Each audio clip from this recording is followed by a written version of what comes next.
Il y a plusieurs dizaines de tués. Il y a beaucoup de blessés. C'est une horreur. Nous sommes le 13 novembre 2015, c'est un vendredi soir, il fait très doux sur Paris et comme tous les débuts de week-end, il y a une certaine effervescence dans la capitale. Les gens sortent, vont boire des verres dans les bars qui ont ouvert leurs terrasses, ils vont à des concerts, ils sortent en famille ou avec des amis et ils vont voir des matchs de foot. Bref, ce 13 novembre devait être un vendredi comme les autres. Pourtant, quelques hommes vont faire basculer cette soirée dans l'horreur absolue, ils vont la transformer en cauchemar et en faire malgré nous une date historique. On y revient avec notre invité, c'est Emmanuel Doménac. Bonjour et merci d'avoir accepté mon invitation. Vous êtes vice-président de l'association 13 novembre, Fraternité et Vérité. Vous êtes vous-même un rescapé de la tuerie du Bataclan. Est-ce que vous pouvez d'abord nous parler de cet instant où tout va basculer pour vous dans cette salle de concert ? C'est marrant parce que pour moi, ce n'était pas un instant. Je ne comprends pas sur le moment ce qui se passe. J'entends ces bruits, mais je ne veux pas croire ce que c'est. Puis ces bruits sont tellement normaux, ils sont tellement classiques, on dirait presque une batterie qui joue trop fort. Et c'est très compliqué du coup de comprendre.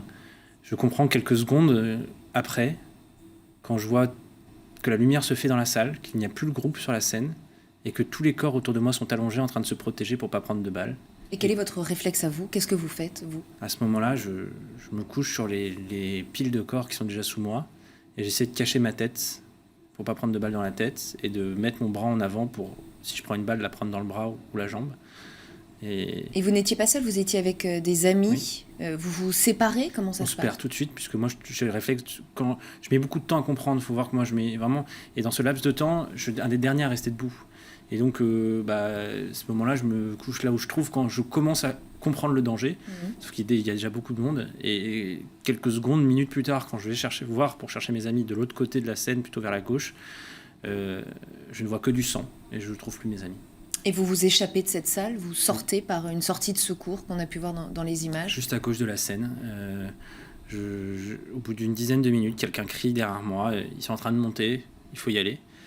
À ce moment-là, on se regarde avec mes voisins et on se dit on y va. C'est pas moi qui me lève, hein. C'est mon cerveau qui prend le dessus sur toutes mes émotions, sur ma peur. 30 secondes avant, j'aurais été incapable de me lever.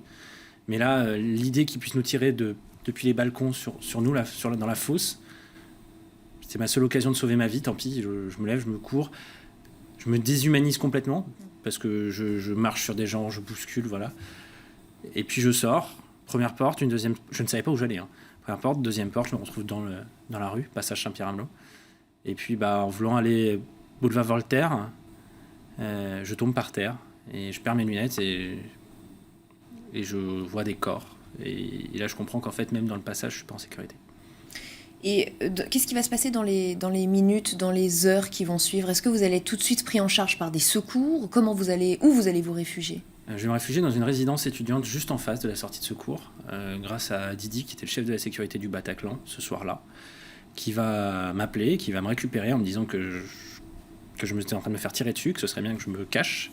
Et puis on va se cacher à une cinquantaine, voire plus, dans cet immeuble, dans les différents étages de cet immeuble. Et la police ne peut pas accéder, parce que le passage Saint-Pierre-Amelot, c'est juste en face de là où les terroristes sont. Et ils tirent sur la police dès qu'ils approchent. Donc on se prépare à passer la nuit et puis finalement les pompiers arrivent une première fois à 23h30, ils secourent nos blessés et nous disent, nous rescapés et non blessés, de rester là et d'attendre. L'assaut a lieu quelques minutes plus tard, donc on vit l'assaut juste à côté, on entend tout ce qui se passe, les échanges de tirs, sans comprendre, sans savoir, parce qu'on n'a pas de visuel. Vous étiez, je pense, mieux informés à ce moment-là que nous. Et vers 1h du matin, enfin les policiers viennent, cette fois tous, aussi traumatisé que nous, voire pire. Et puis la suite a commencé. Ça vous a marqué, hein, le traumatisme des policiers ? Oui, énormément, parce que on avait les alertes, tout, mais quand on a vu le visage de ces policiers, on a compris ce qui était en train de se jouer et qu'eux-mêmes n'étaient pas préparés, qu'eux-mêmes étaient terrifiés. Et je me souviens toujours de ce policier avec sa cagoule qui est venu et qui nous a dit « J'avais besoin de voir des vivants ». Dans les jours qui suivent, vous allez être touché par les rassemblements spontanés, les témoignages d'émotion et de solidarité ? Énormément. Ça vous a aidé ? Aussi bien sur le plan vraiment personnel, mon cercle d'amis, mon cercle familial m'a énormément aidé. Mais aussi tous les gens que j'ai vus, tous les mots d'attention. Ce soir-là, quand les gens savaient ce que j'avais vécu, ils avaient toujours une pensée pour moi, me demander comment j'allais. Même mon travail, partout. Ça a été un vrai élan de solidarité et j'ai été très touché. Et c'est ce qui pousse, je pense, mon engagement aujourd'hui aussi. Et vous avez été prêt à parler aux médias tout de suite ? Non, au début, je refusais de parler aux médias. La seule fois que je l'ai fait, c'était pour une toute petite interview sur lemonde.fr parce que je cherchais justement Didi, responsable de la sécurité du Bataclan. Mais sinon, non, parce que je considérais que mon histoire était illégitime. J'ai pas de balles, j'ai pas de traces physiques. À ce moment-là, je me considérais même pas comme une victime, si vous voulez. J'ai mis du temps à accepter ce mot. Donc parler aux médias et parler de ça, je m'en sentais pas légitime. Cette année qui vient de passer, vous l'avez vécue comment ? Des crises d'angoisse ? Sur le plan personnel, oui, des crises d'angoisse, des moments de dépression, des moments d'énervement. On est une autre personne. On devient une autre personne. Alors, il faut essayer d'en faire quelque chose de bien, mais parfois c'est lourd. Mais j'ai été aidé par et notamment psychologue. par l'association dont vous êtes vice-président. J'imagine Tout à que fait. vous êtes Alors, soutenu. L'association, non seulement elle me soutient, mais c'est une thérapie, si vous voulez. J'ai l'impression d'aider les gens, voilà, de mettre mes petites connaissances, les petites choses que je peux faire au service de gens. Et les remerciements de familles de victimes, les remerciements de rescapés quand on leur donne un conseil, parce que c'est tellement technique, tellement dur, ils se sentent tellement désemparés. Quand on aide ces gens-là, au moins on a l'impression d'avoir fait quelque chose de positif du 13 novembre. Et j'imagine que tout le monde ne vit pas l'après de la même manière. Est-ce que vous avez senti de la colère chez certaines victimes ou proches de victimes ? Énormément de colère. Elle se dirige vers plusieurs choses, mais oui, parce que vous découvrez un statut et puis vous découvrez que rien n'a été préparé pour prévenir l'attentat terroriste, mais rien n'a été préparé pour aider les victimes et les proches de victimes de terrorisme. Et il y a une communication énorme qui est en décalage avec la réalité des victimes. Et donc, forcément, il y a de la colère. Et je pense notamment à la fille de la seule victime du Stade de France, dont on a assez peu entendu parler, effectivement. Elle était en colère au début parce qu'elle estimait qu'on avait trop parlé, ou en tout cas beaucoup parlé des victimes du Bataclan et des terrasses, mais assez peu du Stade de France, et que même elle avait été oubliée, ou que ces victimes-là avaient été oubliées. Vous êtes d'accord avec ça ? Je suis tout à fait d'accord avec elle. Je crois que le Bataclan est le seul endroit où on a même... le Stade de France, est le seul endroit où on n'a pas réouvert le Stade de France. On est revenu au Stade de France comme si rien ne s'était passé. Il y avait un mort quand même, des centaines de blessés, il y a des gens qui ont été blessés après. Rien n'a été fait. Alors, ça va être réparé un petit peu, puisque le 13 novembre, il y a une plaque qui va être mise au Stade de France.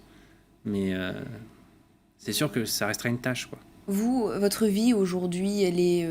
alors, vous l'avez dit, il y a un avant et un après, mais est-ce que vous recommencez à fréquenter des lieux où il y a du monde, ou est-ce que vous évitez les foules, ou quelles sont les conséquences concrètes sur votre quotidien ? Alors, j'essaie d'affronter toutes ces conséquences-là et au contraire d'y aller. Donc, j'ai repris le métro très rapidement. Je retourne voir énormément de concerts, beaucoup plus qu'avant. J'ai ce besoin-là. J'ai besoin d'affronter mes peurs et j'ai besoin de vivre. Besoin de me dire que demain peut-être je vais mourir, donc il faut que je fasse le maximum. Donc c'est pas toujours facile, on découvre des peurs, j'imagine parfois des choses horribles, des fois j'angoisse alors que je suis en plein concert.